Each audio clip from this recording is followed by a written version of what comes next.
Del tercer bloque de Juntos y Unidos, la conferencia, es el poder de las palabras, el poder de las palabras, y vamos a estudiar Efesios 4, ahorita te voy a dar el detalle, y vamos a hacer una evaluación acerca de el orgullo y la humildad, que es muy interesante. Esto Pau y yo lo hicimos, bueno, yo lo hice en el retiro de matrimonios que tuvimos Pau y yo en enero, y lo que van a tener, ahora sí que por primera vez después del primer bloque les voy a dejar tarea, pero básicamente igual es cortesía de la casa, el archivo. Entonces, asumo que ya, a la hora que te inscribiste, dice tu correo electrónico, el día domingo por la tarde, a más tardar martes por la mañana, estarás recibiendo en tu correo un archivo que se llama Hablando Redemptivamente, algo así, son 13 páginas de un caso de estudio de un matrimonio que van a leer, como matrimonio van a leer juntos, y van a contestar las preguntas, y van a ir como ubicando cuál es el problema de comunicación en la pareja, y van a resolver, vamos a llamarle el cuestionario que viene ahí, y lo vamos a comentar la próxima semana. Así que al final del servicio, nada más, la sesión, asegúrate que tengan tu correo electrónico bien en la lista de registro, para que les hagamos llegar el archivo. Ese evidentemente te lo quedas, es para tu estudio, y eso te estará llegando, repito, a más tardar martes por la mañana, ¿ok? Entonces, el poder de las palabras. Y la esencia del estudio, si lo quieres ver, es no entristezcas el Espíritu Santo, no entristezcas el Espíritu Santo de Dios. Y vamos a ver nuestras Biblias en Efesios 4, versículo 17. Efesios 4, versículo 17.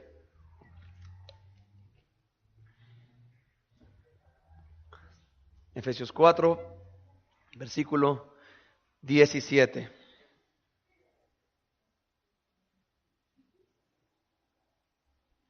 Y por eso, o sea, se alarga la sesión con la tarea, porque dentro de las sesiones de la práctica en el matrimonio, la comunicación es la más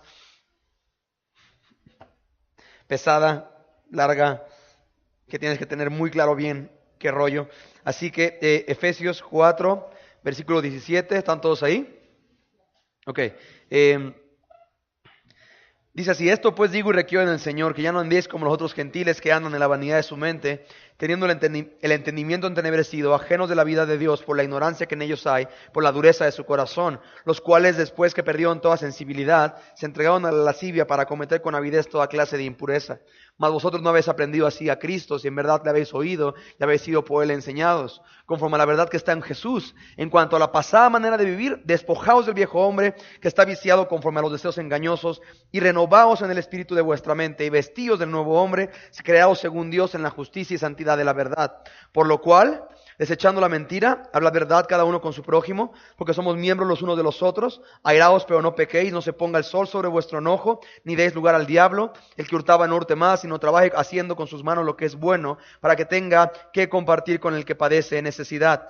Ninguna palabra corrompida salga de vuestra boca, sino la que sea buena para la necesaria edificación, a fin de dar gracia a los humildes. Y no contristéis al Espíritu Santo de Dios, con el cual fuiste sellados para el día de la redención. Quítese de vosotros toda amargura, enojo, ira, gritería, maledicencia y toda malicia. Antes sed benignos unos con otros, misericordiosos, perdonándoos unos a otros, como Dios también os perdonó a vosotros en Cristo. Ok, oramos. Señor, una vez más, gracias. No queremos asumir que estás obligado a enseñarnos cómo poder tener un matrimonio que te exalte. No queremos dar por sentado que era tu obligación el tenernos aquí, y queremos ante eso darte gracias por la esperanza que tenemos en que, como un buen Dios y un buen pastor que eres, Señor, nos quieres pastorear en la parte de nuestro matrimonio para que pueda cumplir el propósito por el cual tú lo diseñaste y lo uniste.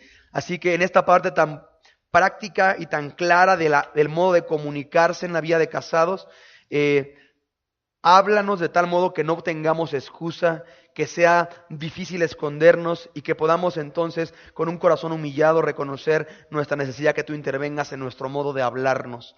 Así que contamos contigo una vez más, Señor, para edificar matrimonios que cumplan el propósito de magnificar el nombre de Jesús y ser luz en medio de tinieblas. Te lo rogamos por Jesús. Amén. Ok, ¿listos? Dice así: los vikingos que vinieron hace como 3 meses, vimos un poquito a grosso modo esto, y les dije que lo íbamos a ver más a detalle en la sesión de Juntos y Unidos que nos correspondía. Pero empieza, si tu Biblia tiene subtítulos, el subtítulo del versículo 17 empieza: la nueva vida en Cristo. Y acuérdate que los subtítulos no fueron inspirados por el Espíritu Santo. O sea, realmente esto fue registrado después para partir las cartas de un modo más legible, llamémosle así. Pero creo que es uno de los subtítulos más y mejor, más apropiados. Porque al final del día, parte común en la comunicación, cuando tienes un problema de comunicación, tú acudes a tu vieja naturaleza a decir, pues así me conociste. Siempre he sido así de introvertido, de callada, de explosivo, de que hablo fuerte, de que hablo quedito, así son en mi casa, así fue en mi... Y entonces me encanta cómo empieza Reina Valera diciendo, esto es la nueva vida en Cristo. Porque realmente muchos usan esta excusa de así me conociste o así soy, más que como una excusa, como una notificación. O sea, ni siquiera me estoy excusando, si no te notifico no va a cambiar, y así soy, y así me moriré, diría la canción. Pero es curioso porque si tú eres un cristiano verdadero, tú tienes que chocar con Corintios, donde dice que según está en Cristo, nueva criatura es, las cosas viejas pasaron y aquí todas son hechas nuevas. Entonces, tu modo de hablar de antes fue crucificado en la cruz del Calvario, de modo que tienes una esperanza de una nueva forma de comunicarte. Y hay dos extremos en la comunicación: los que ya no pueden ni hablar porque cada vez que hablan se pelean y son gritos y sombrerazos, o los que ya no hablan porque están resignados a coexistir y no habitar con un propósito. Entonces ya por eso nada más son roommates, compañeros de cuarto, y es el mínimo contacto de buenos días, buenas tardes, me pasas tal, etcétera, etcétera, etcétera. Y dice, empieza el versículo 17 empezando el problema. Dice, esto pues digo y requiero en el Señor. Me encanta Pablo, que tenía esta manera como de pedirte las cosas que te atoraba porque no puedes decir que no. Porque dice, esto pues digo y requiero en el Señor. Así que cualquier cosa peleate con Él. Dice que ya no andéis como los otros gentiles. Y esto es interesante porque relaciona el modo de andar y comportarte con el modo en el que tú hablas, ¿sí? La palabra andar es comportarte, conducirte, ¿de acuerdo? Entonces, ya no andes como los otros gentiles, que la palabra gentil es ajeno a Dios. ¿Cómo andan los gentiles? Sigue leyendo.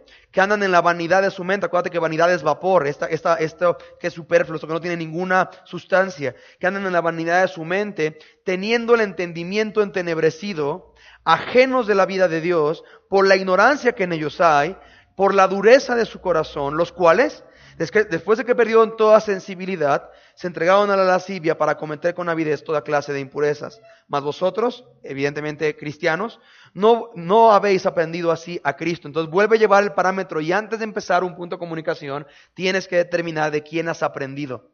Por eso Pablo dice, ustedes no aprendieron así a Cristo. Ok, aprendiste a hablar o a callar o a pechugar como tu mamá o como tu papá o como tu cultura te enseñó. Pero ojo, porque tienes un nuevo parámetro que es como Cristo te ha enseñado. Entonces dice, vosotros no habréis aprendido a ser Cristo. Y dice, y esto si en verdad lo habéis oído, ya habéis sido por él enseñados, conforme a la verdad que está en Jesús. En cuanto a la pasada manera de vivir, y empieza este punto. Dice Pablo, ustedes tienen una vieja manera de vivir. Y a partir de este momento, los vikingos lo hicieron, este ejercicio conmigo hace 3 meses, pero vamos a hacerlo como matrimonios. Vas a encontrar 3 elementos en la siguiente porción del capítulo. Vas a ubicar algo que tienes que despojarte, ¿sí? Vas a encontrar algo que tienes que renovarte, y vas a encontrar algo de lo cual te tienes que vestir. Repito, despojarte, renovarte, y algo que tienes que vestir, que básicamente el punto es como esta nueva identidad, este nuevo propósito, esta razón por la cual vas a hacer las cosas y compañía. Entonces, repito, te quitas, te pones, y un propósito nuevo, pues una nueva vestimenta, ¿de acuerdo? Y vamos a empezar a ubicarlos en este punto. El 22 y 23 lo marcan de manera muy clara, ¿verdad? En cuanto a la pasada manera de vivir, número 1, despojados ¿de qué? Del viejo hombre. ¿Alguien no trae Biblia que requiera Biblia para seguirnos? ¿Todos ya? Ok, despojados del viejo hombre, ¿sí? Que está viciado, y marca la palabra viciado porque es un problema que tú y yo tenemos. Cuando empezamos a habitar en el viejo hombre tenemos ese problema, que olvidamos que el viejo hombre está viciado.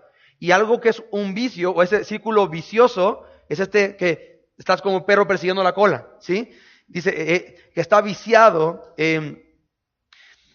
conforme a los deseos engañosos. 2 elementos claves, vicio, y segunda marca, deseos engañosos. ¿Sí? El deseo de tu carne siempre es un deseo engañoso, que al final del día lo hemos visto aquí, promete más de lo que te da. Promete que vas a tener la razón, te paga con separación. Promete con placer, te paga con insatisfacción. Promete con hacer evidente que tú eres el que manda en tu casa, te paga con un distanciamiento de todos en tu hogar.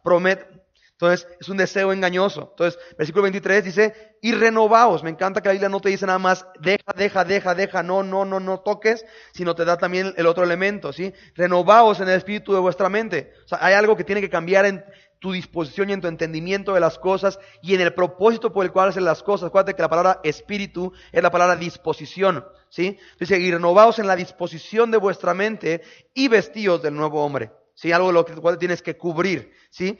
Y van a poner los ejemplos del 23, del 25 en adelante, ¿sí? Entonces nada más vas a ubicar conmigo esas tres cosas: despojaos, renovaos, vestíos. Oye, para más fácil, porque no va a ser siempre en ese orden: despojar, vestir, renovar, porque generalmente mucho te ayuda a entender esto. Ok, dejo de hacer esto, ahora voy a hacer esto, y ese es el motivo por el que lo hago. Entonces vamos a buscarlos en el 25 en adelante. Dice el versículo 25 de Efesios 4, por lo cual, desechando la mentira, hablad verdad cada uno con su prójimo, porque somos miembros los unos de los otros. Ok, entonces, partiendo del 25, ¿qué tienes que desecharte o despojarte? Ok, desechando la mentira, ¿de qué te tienes que vestir? La verdad. ¿Por qué entendimiento y con qué propósito? Porque somos, ok, muy bien. Ok, los que no agarran la onda, por lo menos pudieron balbucear lo que el vecino.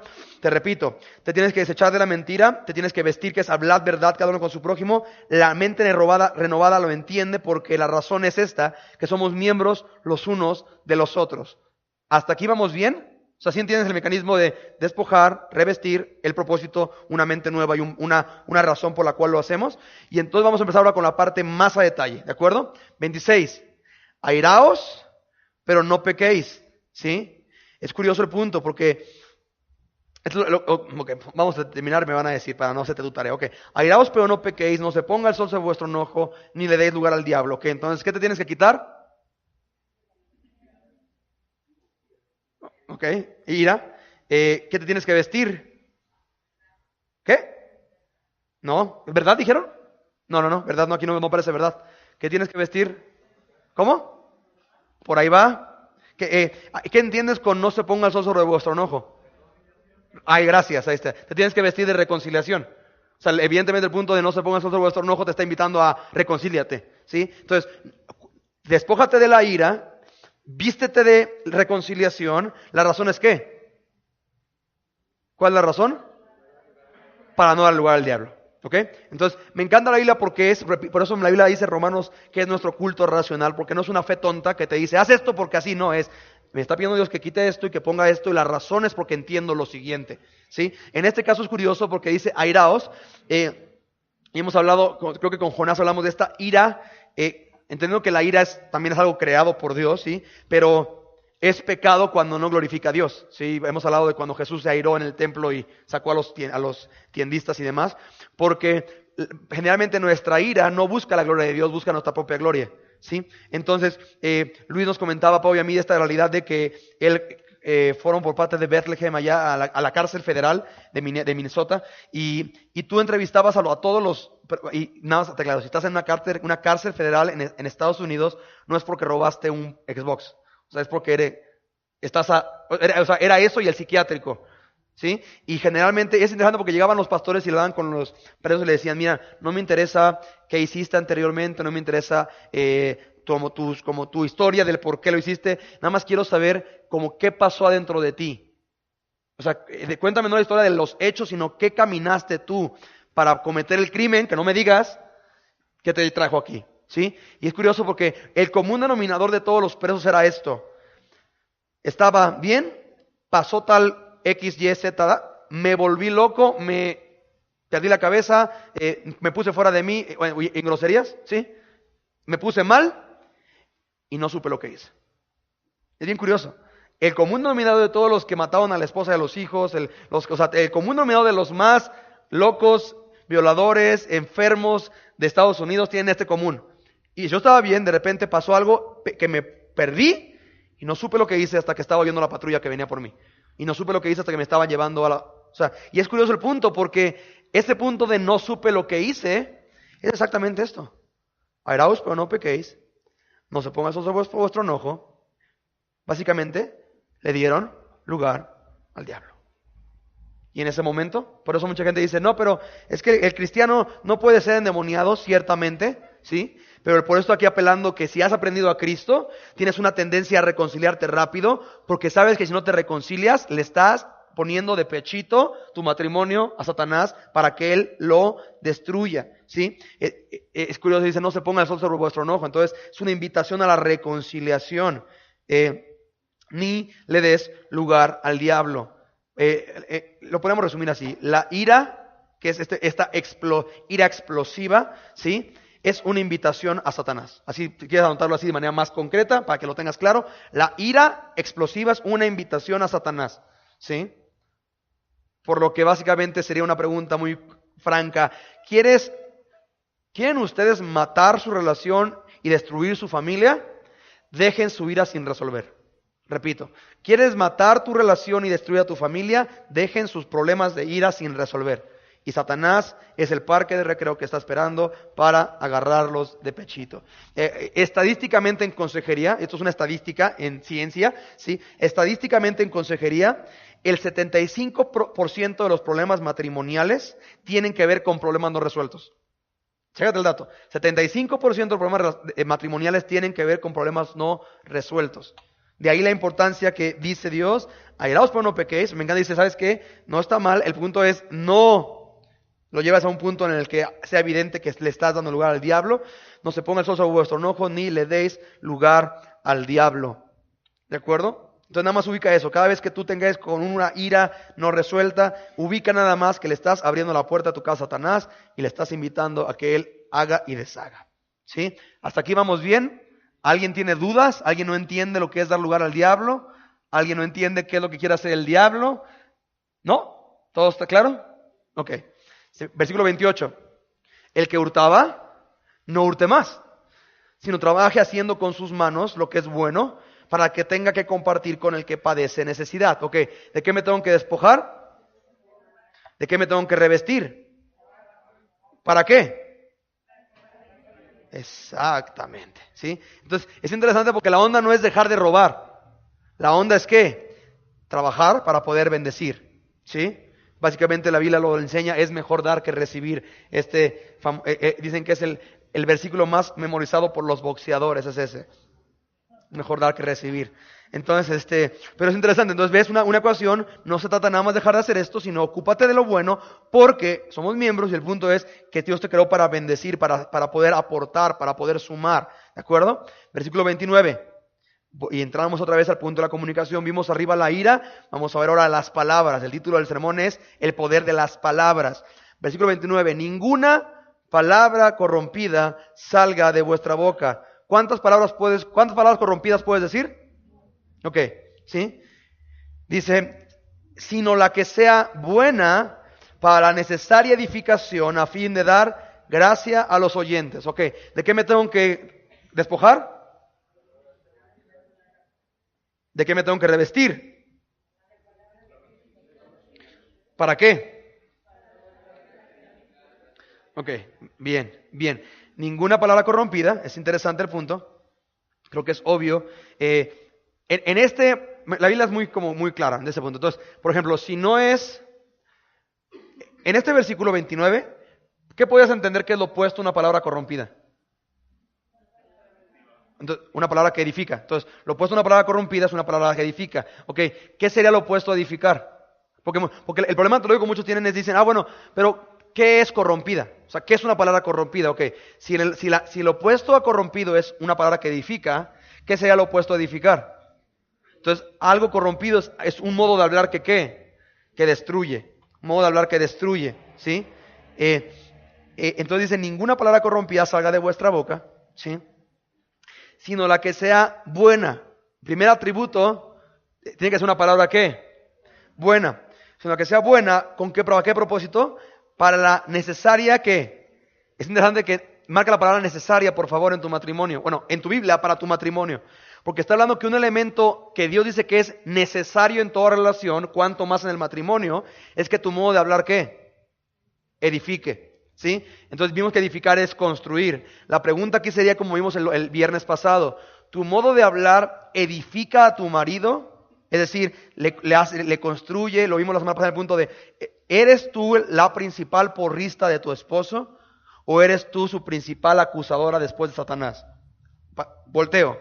¿Eres tú el principal porrista de tu esposa? El que más le alienta, el que más le estimula, el que más le ayuda y le lleva a poder adorar a mejor a Dios, servir con más gozo, etcétera, etcétera. ¿O eres tú la primera fuente de acusación de tu esposa fuera de Satanás? Entonces, es curioso el punto, porque dice, repito, que es necesaria edificación, ¿sí? El propósito es a fin de dar gracia a los oyentes. ¿Qué es gracia?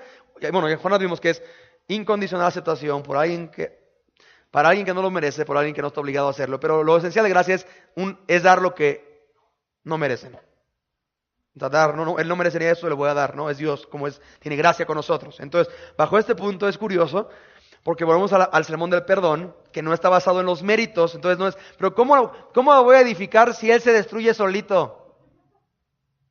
No está basado en los méritos, está basado en ¿qué? En la gracia, ¿sí? A fin de dar gracia a los oyentes. Ahora, una pregunta, ¿qué sería lo opuesto a gracia? ¿Qué? Desgracia. Creo que será muy gráfico para el matrimonio, ¿verdad? Si tu modo de hablar desgracia tu matrimonio, pero... Ok, lo opuesto a gracia es justicia, ¿sí? Si gracia es dar lo que no merecen, lo opuesto a gracia es que te dan lo que mereces, ¿sí? Es interesante. En tu modo de hablar, ¿qué está más saturado de gracia o de justicia? ¿Sí? A fin de dar gracia a los oyentes. Y no sé si tú has dado cuenta, pero tu marido es un oyente y tu esposa es un oyente, ¿sí? Y tus hijos son oyentes. ¿Ok? Entonces, es curioso el punto. Versículo 30. Bueno, perdón, ¿hasta aquí vamos bien? ¿Alguien tiene dudas con... oye, si yo le digo a mi esposa esto, ¿la edifico o la... ¿Alguien tiene dudas con algún estilo, juego de palabras, apodo, que quieras ver si edifica o destruye? ¿Todos están claros? ¿Todos saben bien? Ok, entonces, bien, versículo 30. Y no contristéis al Espíritu Santo de Dios. ¡Wow! Versículo 30 está en relación directa con el modo de hablar. Es curioso el punto, porque básicamente está diciendo que tu modo de hablar tiene directa relación con la función del Espíritu Santo en ti, ¿sí? Y no contriste, y no me malentiendas en rollos de declarar y de que yo afecto a Dios. No, pero el punto es interesante que dice, y no contristéis al Espíritu Santo de Dios, con el cual fuiste sellados para el día de la redención. Ok, repito, los hombres ya lo vimos, vamos a verlo como matrimonios. ¿Cuál es la función del Espíritu Santo en la vida de la persona? ¿Cuál es la función del Espíritu Santo en la vida de la persona? Bíblicamente hablando, no panchitamente hablando o pente hablando no, bíblicamente hablando, ¿cuál es la función del Espíritu Santo en la vida de la persona? A ver, levántame la mano. Consolador. Redarguir de pecado y de juicio. Es una guía. Nos da discernimiento a la palabra, nos hará saber sus palabras. Dar testimonio de Jesús. Asumo que no me estás viendo y que estás anotando todo eso, ¿verdad? Ok. Nos protege, ok, bien. ¿Qué más, Chuy? Nos recuerda las palabras de Jesús. ¿Algo más? ¿Quién? Nos revela quién es Dios. Básicamente el redarguir de pecado alumbra nuestro entendimiento para poder entender la palabra, nos consuela. Es interesante, nos enseña a orar como conviene. La Biblia dice que el Espíritu Santo intercede. Dime.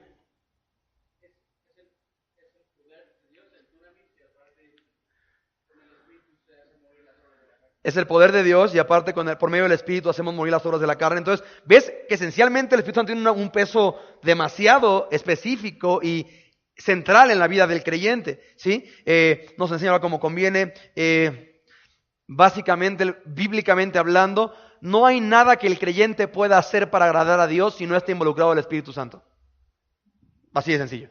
Porque repito, no hay nada que el creyente pueda hacer para agradar a Dios si no está, vamos a llamarle, metido o interviene el Espíritu Santo. ¿Sí? Porque básicamente hasta en la oración, la Biblia dice que no sabemos pedir como conviene, pero el Espíritu Santo intercede por nosotros con gemidos indecibles, etcétera, etcétera, etcétera. Entonces, en esencia, el Espíritu Santo es el agente por excelencia en nuestro caminar cristiano, operando en nosotros para gloria de Dios. ¿Ok? Ahora es interesante que Pablo hila la tristeza del Espíritu con nuestro modo de hablar. Entendiendo eso, entendiendo la función del Espíritu Santo en la vida del creyente, ¿cómo luce una persona que tiene al Espíritu Santo contristado? ¿Cómo luce? Levántame la mano y pueden decir, ¿cómo luce? Triste. ¿Por qué? Porque el Espíritu Santo, la llenura del Espíritu es, el fruto del Espíritu es gozo. Entonces, si Espíritu Santo no tienes gozo, entonces luce triste. ¿Cómo más? ¿Qué más? Bajo lo que hemos hablado, ¿qué más? ¿Cómo luce? Enojado, irritable, ¿sí? Porque el fruto del Espíritu es paciencia. Machito, porque el Espíritu Santo es humildad. No hay arrepentimiento porque no te redarguye de pecado y de juicio. Entonces, básicamente, vamos a ver en el punto del orgullo. Tú crees que estás bien, ¿sí? ¿Qué más? ¿Cómo más se ve una persona que tiene el Espíritu Santo contristado? Necio. ¿Por qué necio? Porque no lo guía el Espíritu Santo, que es el que produce en nosotros que él cree como lo hace por su buena voluntad y demás. ¿Cómo? ¿Por qué arrogancia? A eso vamos a ir, bien, sí, ok. Entonces, empiezas a ver todo eso, dime, Clau. Impulsivo, no tiene dominio propio. Débil porque no tiene el dunamis de Dios, ok. Entonces, empieza a ver todo eso, triste, sin gozo, ok. La consolación de Dios nos trae paz. Entonces, alguien que tiene contestado al Espíritu Santo no tiene paz, no tiene consuelo, ok. Entonces, empieza a ubicar eso, porque si tú te encuentras en esas condiciones, muy probablemente es que el Espíritu Santo está contristado dentro de ti, ¿sí?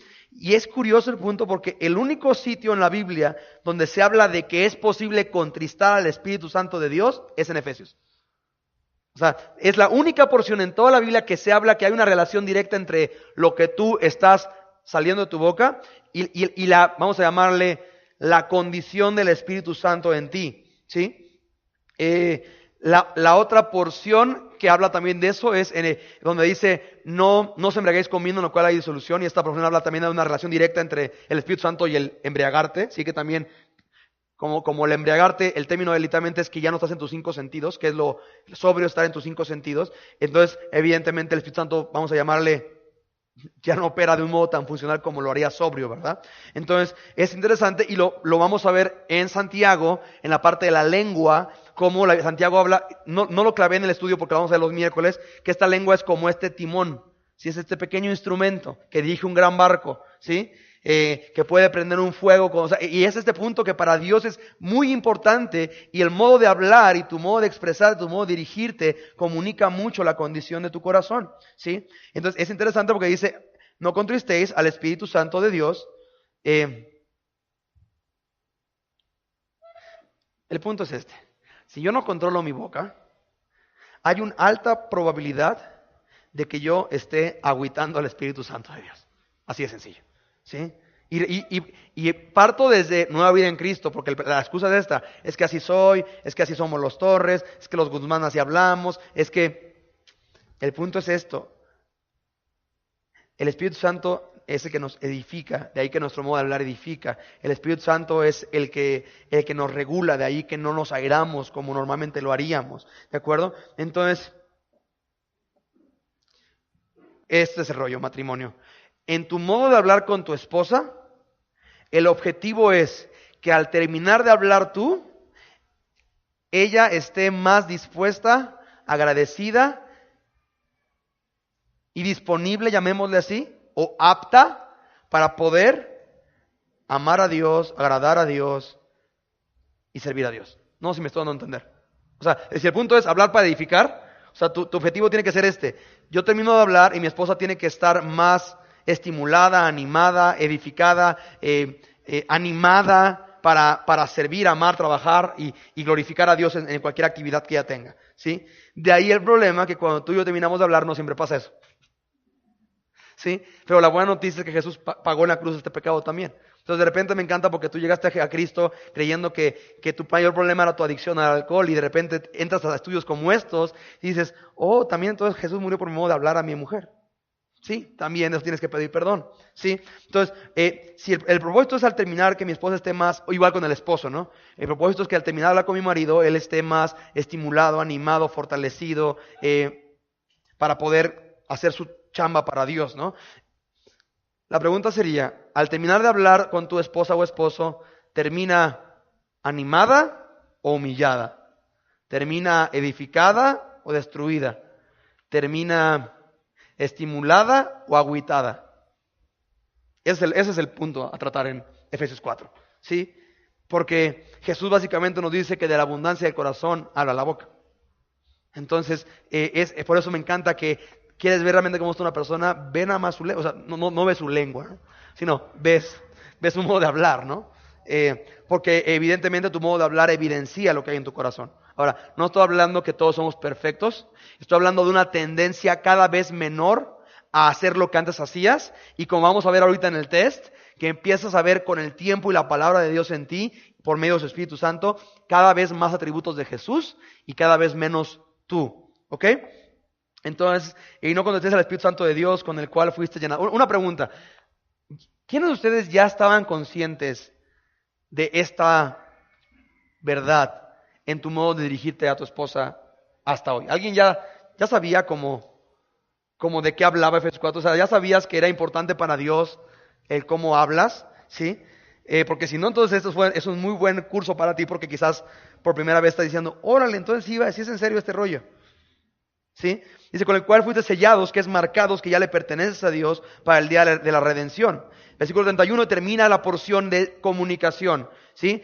Quítese de vosotros toda, ¿qué? Amargura, que es veneno punzante. Acuérdate que amargura es veneno punzante. Enojo, ira, gritería. Por ejemplo, les voy a ser muy honestos. En mi casa, diríamos en mi casa, por mi lado Guzmán, abundaba la gritería. O sea, en mi casa o sea, era muy común que había paz mundial y paz interior, y de repente oías un grito de alguien pidiéndole a otro algo que alteraba el ki, Saiyajin.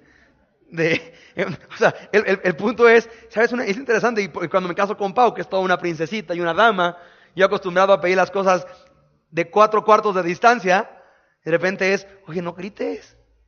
Entonces ya mejor mando un inbox. Pero el punto es interesante. Antes, sed benignos, dice entonces, enojo, ira, gritería, maledicencia, ¿sí? Y toda malicia. Me encanta Pablo, porque empieza una lista. Bueno, me enteré hoy en la mañana que hay un familiar de una familia de la iglesia que ya no viene a la iglesia, porque dice que yo hablo muy fuerte y muy directo. Que porque yo hablo de pornografía, entonces que yo nada más tendría que decir el pecado del hombre, ¿no? Entonces, es curioso porque yo veo a Pablo, que Pablo no decía el pecado del hombre, o sea, hacía una lista muy específica de cosas: amargura, enojo, ira, gritería, maledicencia. Y me encanta Pablo porque tiene este atributo de que después de su lista daba una cosa como la siguiente: y toda malicia. Así como, si tú no entraste en esto, pero hay alguna de malicia, también quítate de eso. Porque no sé tú, pero habemos gente que somos expertos en decir, amargura, no, pues no estoy tan amargado. Enojo, no, pues no más cuando me hacen. Ira, pues a veces. Gritería, pues no más cuando me hacen enojar. Maledicencia, pues así, no tanto. Y dice, y toda malicia. Entonces, me encanta todo porque es en cualquier proporción, dimensión y estilo, quítese de vosotros. Antes, o sea, entonces quítate, ahora, ¿cómo que es lo opuesto? Sed benignos unos con otros. Ahora me encanta porque no dice actuad. O sea, no dice, hay un dicho en inglés que es act like if. O sea, como, actúa como si sí. Actúa como si sí amaras. Actúa como si sí fueras paciente. No dice sé benigno. La palabra, ok, defino benigno para los que se quieren hacer guajes con esto. Benigno es incapacidad de hacer daño. Eso es benigno.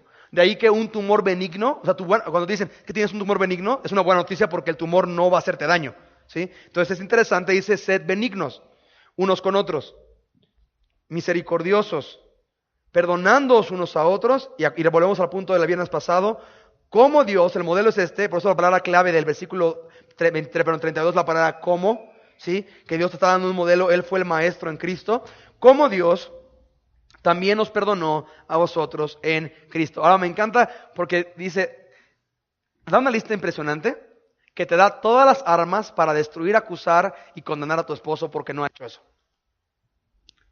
Y termina el 32 diciendo, bueno, pero aparte de esto, tienes que ser misericordioso y tienes que perdonar. Y volvemos a sacando la basura. Porque esto no se trata de decir, ¿cómo sería mi matrimonio, nuestro matrimonio, si me hablaras así, infeliz? No, o sea, no es el punto de echar en cara cómo, no, si el punto es, me encanta la Biblia porque es exacta. Versículo 32 no dice antes, haz que tu esposa sea benigna contigo. Ojo, o sea, la Biblia nunca está diciendo antes, primero que te traten así y después respondes tú bonito. No. El mandato es para quién. Si tú tienes una Biblia, es para ti. Si tú tienes oídos, es para ti. La Biblia dice que tiene oídos para oír, que oiga. ¿Ok? Entonces es interesante el punto. Ahora, partiendo de esto, no sé tú, pero es un manual como bastante como claro en cuanto a to-dos, no to-dos, hacer y no qué hacer. Ok. Hay un problema radical en esto que se llama orgullo. Y básicamente es ese elemento que Satanás va a estimular en ti para que tú puedas, en tu capacidad que tienes en tu carne, destruir tu matrimonio. ¿Sí? Y para eso, mis amigos, tienen ustedes un test. ¿Sí? Así que si te gustan los tests, este estudio es para ti. Si no te gustan los tests, este estudio es para ti. ¿Sí? Ok. Si quieres poner tu nombre, siente con libertad de hacerlo, nada más que si alguien se lo encuentra, vas a ver la verdad. ¿Sí? Ok, el estudio es sumamente sencillo. Yo lo repito, yo lo tomé en enero en el retiro de matrimonios. ¿A alguien le hace falta? No, todos tienen ya el suyo. Ok, el estudio básicamente es esto: evidencias del orgullo, evidencias de humildad. ¿Sí? Y si te fijas, dice muy sencillo. Hay una escala del 0 al 5. ¿Sí? El 0 es, esto no es un problema en mi vida. El 1 es, esto pasa raramente. El 2 es, esto es un problema a veces. El 3 es, esto es un problema a menudo. El 4 es, este es un gran problema. Y el 5 es, este es un problema que domina en mi vida. ¿Preguntas? Ok, así que bueno, porque si no vamos a tener problemas. Si esto no me entiendes ya. Ok, ahora, ante eso, este es, dime. Sí, ya la gente no lo va a poder ver en video. Esto es para los de casa.